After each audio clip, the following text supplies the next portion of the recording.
Ladies and gentlemen, welcome to The Scope.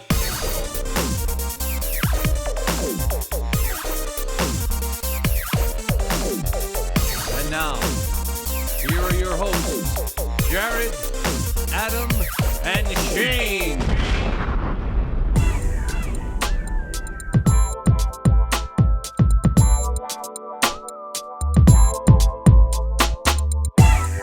Hey, everybody, episode 334 of your Scope program. It's been so long, we practically could start over. Am I right, Jared? Yeah, I forgot what I usually play. Where's my you play Dude, applause? it's been how long? No, it's like it's on. There it is. I knew it was the B key. It was the B key. I just needed to be on the right page in my sound thing here. Sorry, guys. There we go. He found it though, right? Yeah, he did. The crowd loves you. If you don't remember, that other voice you're hearing is Jared, and of course... Oh, they hate me. What the? They don't like you. Of course, Adam is here as well, Adam has it exactly right. bringing his personal brand of humor and thought-provoking thoughts.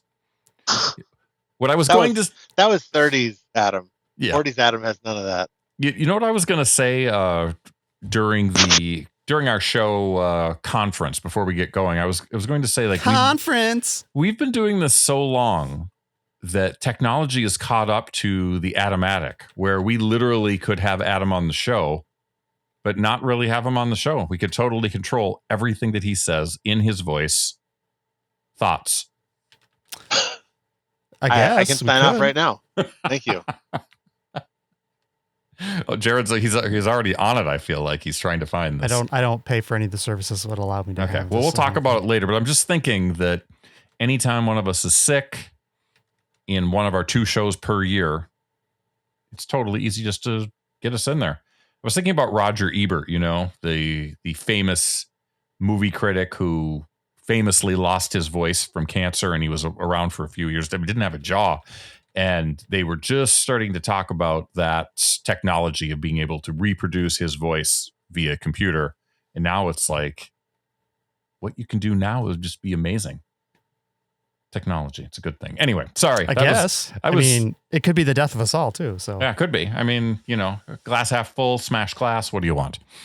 As Jared said, we have been away for a long time. I think it's been March. Since was March. The last time we did SNL shows? 50, I think, was our big SNL 50. Yeah. I guess the big question is, why have we been gone so long?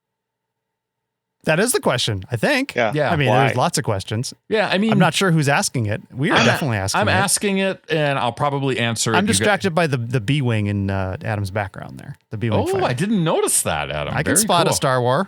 Yep.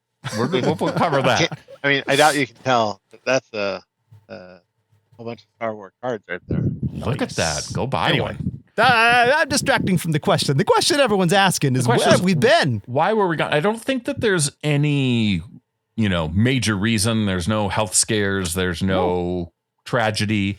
I think part of it is the world is a depressing place, right?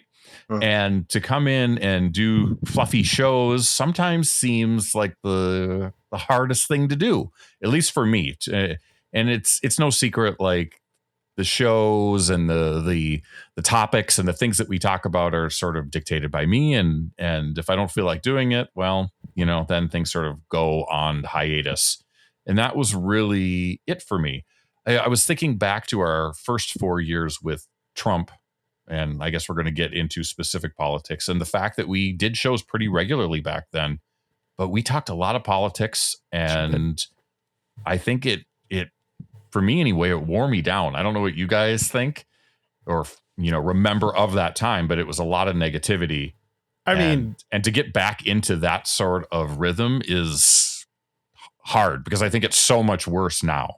I think we still talk about politics. We just do it in our private life. Right, We don't put it out on the internet. And what are we going to add to the conversation? Right, I think nothing. is my opinion on, like, there's so much coverage and discussion about the state of things as it is. Nobody's coming to us for our rip roaring political hot takes. So I would come we to still Adam talk for sure.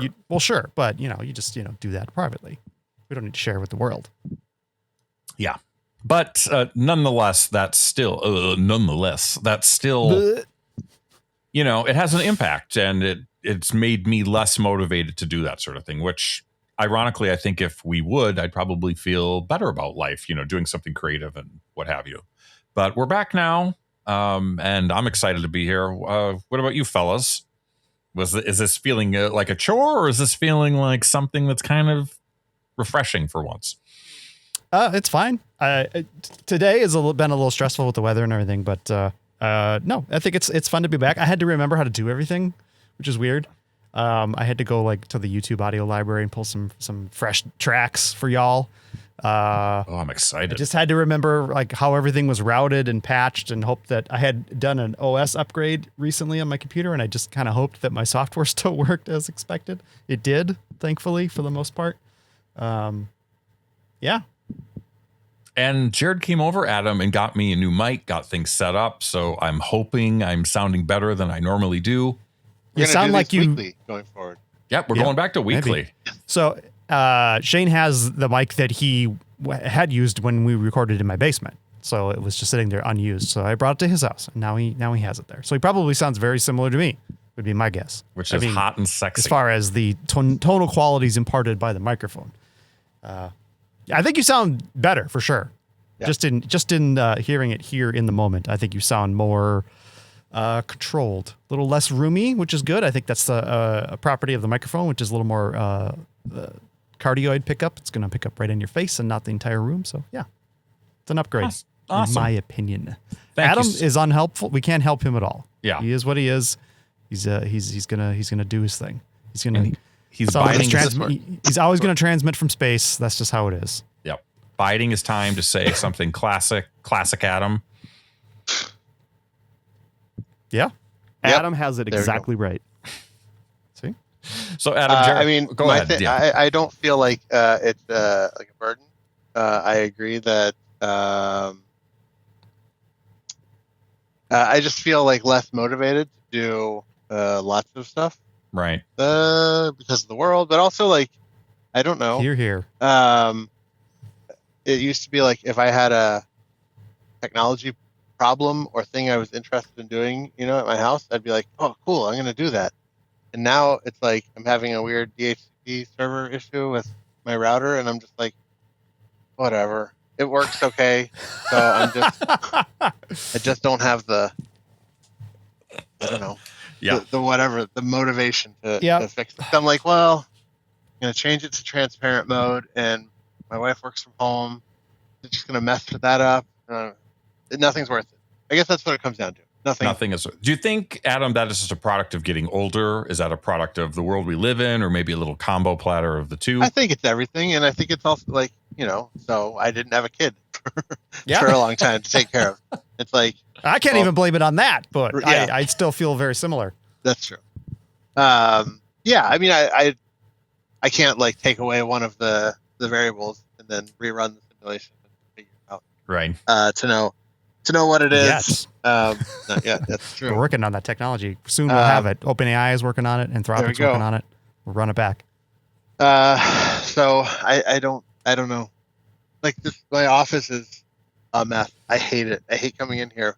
I'm here every day. Do I clean it up? No. I did organize all those cards. Yeah. Look at those nice rows. That's the important part right there. Yeah. It's like you're displaying them like your record collection. You can kind of leaf through them. Let me see if I can do one. Ooh, look at that little Miles Davis. It's always Miles Davis with you. Yeah. So I got a little technology story Adam reminded me of. Go ahead. Have you guys ever bought a router and never used it and then bought another router to replace it? That has never happened. Well, I got one up on you then. So I've been putting together my updated networking setup on a big old board. Everything's mounted and cables are routed and all that stuff. And I'm in the home stretch. And Shane, I talked to you about this over chat the other day, where I bought a 5-port 2.5 gig switch because I'm gonna tap into the extra 2.5 gig port on the router that I have, that I expect to have, and then I'll just run faster trunk lines to the various parts of the house, and eventually I'll upgrade the rest of the stuff as needed to 2.5. So I go to hook it up, and I'm expecting to have this extra port on my router because I've looked at the Amazon listing for the product I bought last year. I'm like, oh yeah, there's a second 2.5 gig port on there. I go and look at my router that I have already mounted on the board, and I'm going to patch in the cable, and I go, huh. There's no extra 2.5 gig port on this. I've been deceived. Turns out I have version 1 of the hardware, which only has the 2.5 gig port available to the cable modem, which is great because I will use that. Does not have the second one, which is now pictured on Amazon. So I had no idea. It just says that this is the one I bought. So I'm like, oh, okay, cool. So I have since purchased a new Wi-Fi 7 router to replace the Wi-Fi 6 router that I have never actually deployed. So that's my life. Good thing it was on its best price ever right now, so it wasn't like a huge expense. And is that going to be something you're going to lock down over your extended Christmas holiday break? I'm very close.